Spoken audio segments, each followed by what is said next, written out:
Salut à tous, c'est Vivien de la petite trotteuse. J'espère que vous allez bien. Ça fait un petit moment que je vous ai pas fait de vidéo, de test non plus d'ailleurs, de toutes vidéos confondues. Et simplement parce que ces derniers temps j'étais très occupé, je me suis marié le 20 mai, je suis parti en voyage de noces dans la foulée. Et donc forcément tout ça, ça fait quelques semaines où je me suis pas trop occupé de la petite trotteuse, très honnêtement. Mais vous allez voir, c'est pour un bien, parce qu'en même temps j'ai réfléchi à une nouvelle façon de faire les tests. Et du coup je vous propose le premier aujourd'hui. Allez, c'est parti.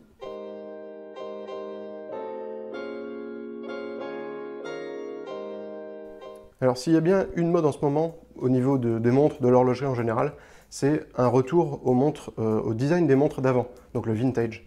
C'est à la mode dans à peu près tous les domaines, mais c'est vrai que dans l'horlogerie c'est vraiment très visible. Donc j'ai choisi la marque Dan Henry pour illustrer cette mode actuelle. Et en fait Dan Henry c'est une marque américaine qui essaie de proposer des montres qui sont inspirées des modèles iconiques de l'horlogerie depuis toujours. Et en fait, c'est vraiment très réussi. Il y a plusieurs modèles qui sont proposés. Chaque modèle porte comme nom une date, en fait, donc qui est associée à une période artistique, on va dire. Et justement, là, le modèle que je vous propose de découvrir, c'est la Dan Henry 1939. C'est une montre qui est vraiment super. Elle est très très jolie. Et vous allez voir tout de suite pourquoi.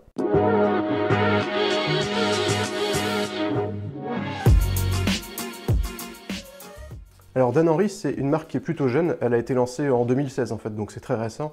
Et en fait, donc, comme je disais, l'idée derrière cette marque, c'est vraiment de proposer des modèles qui ressemblent ou qui rendent hommage plutôt, parce que c'est pas de la copie, c'est vraiment rendre hommage à des modèles iconiques du début du XXe siècle jusqu'à aujourd'hui. Alors on trouve l'inspiration dans beaucoup de modèles connus, comme les Rolex ou comme les modèles Omega, et j'en passe, je ne vais pas rentrer dans tous les détails. Vous pouvez aller voir sur leur site, ils expliquent bien justement vers quelle direction ils sont partis et comment ils ont puisé leur inspiration. Et il faut savoir aussi que Dan Henry, c'est un deuxième site qui s'appelle timeline.watch, sur lequel en fait donc le créateur de la marque, qui s'appelle Dan Henry, a en fait répertorié de façon chronologique toutes les montres depuis longtemps. Donc je vous invite à aller voir sur ce site, c'est vraiment intéressant. On apprend plein de choses, c'est très bien fait et je suis sûr que ça vous plaira. Et donc, effectivement, ce modèle 1939, c'est plutôt une bonne idée parce que la grande mode actuelle, c'est le vintage.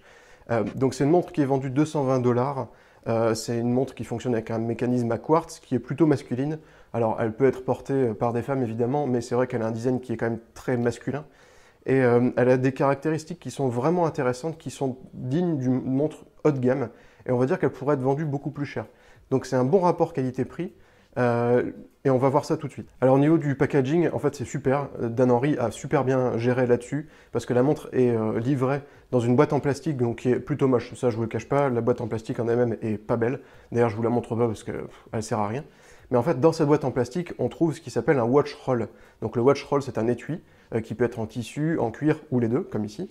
Et en fait, cet étui permet de transporter plusieurs montres. Donc c'est vraiment super pratique parce que justement, moi je suis parti donc en voyage là il y a quelques semaines.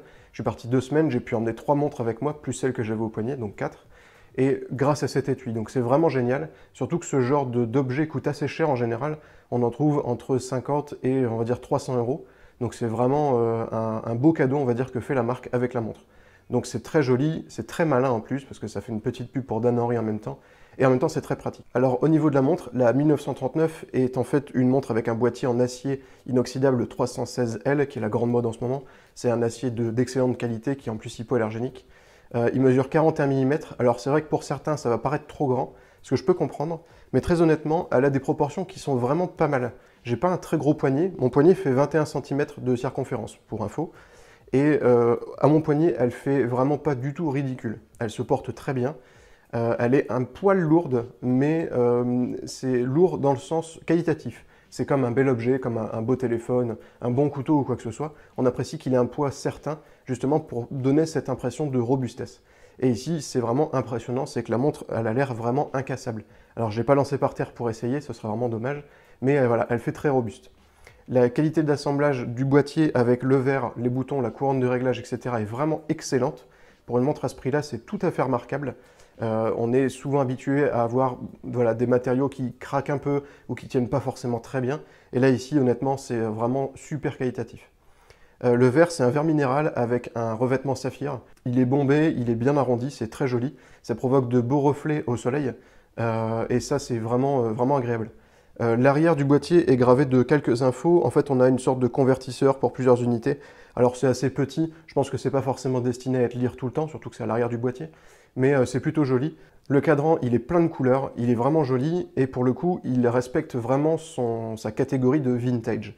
On trouve pas mal de couleurs dessus, on a du rouge foncé, on a du noir pour le fond, on a du blanc un peu cassé, blanc-beige, et on a surtout pas mal de touches de doré. Il y a beaucoup de couleurs dorées dessus.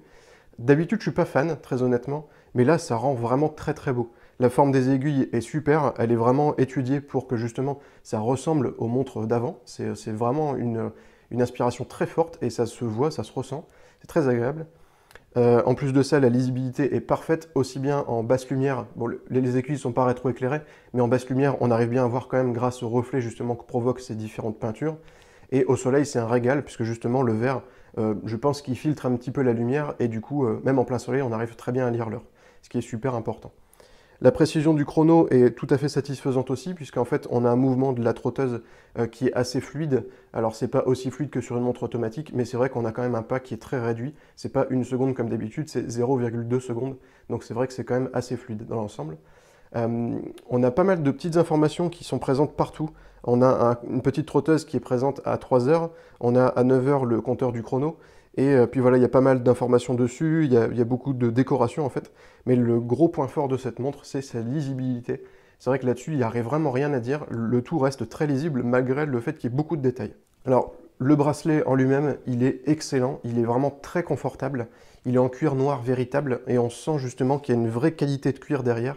On a une belle texture qui est appliquée donc sur la partie supérieure.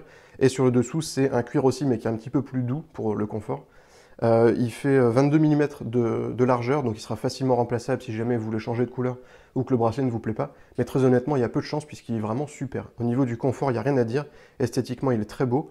La boucle Ardillon, elle est en acier brossé, donc ça évite d'avoir des reflets brillants dessus. Et on retrouve la petite gravure DH pour Dan Henry sur la boucle. Et ça, c'est assez sympa, c'est de jolis détails. Alors, pour conclure avec cette Dan Henry 1939, en fait, c'est très simple, c'est une excellente montre. Pour 220 $, c'est une montre qui va vous provoquer beaucoup de plaisir. Elle est très agréable à porter, elle est très confortable. Comme je disais tout à l'heure, elle est super lisible. Donc ça, c'est vraiment génial. Il y a beaucoup de montres qui sont justement dans cette catégorie vintage, qui essayent de s'inspirer des modèles d'avant. Il y a beaucoup de marques commerciales que je ne vais pas citer, mais que moi, j'apprécie pas beaucoup. J'aime beaucoup les petites marques indépendantes comme Dan Henry, qui ont l'audace de proposer des modèles qui sont vraiment pensés jusqu'au moindre détail dans le vintage. Alors certains vont regretter que ce ne soit pas une montre qui soit mécanique, ce que je peux comprendre. Après, il faut aussi réfléchir un petit peu et se dire qu'à 220 $, donc à peu près 195 €, eh ben, on ne peut pas tout avoir. Alors voilà tout, c'est tout pour ce test. J'espère que ça vous a plu. Si c'est le cas, n'hésitez pas à aimer la vidéo, à la partager, à vous abonner à la chaîne. Et puis moi, je vous dis à très bientôt. Ciao!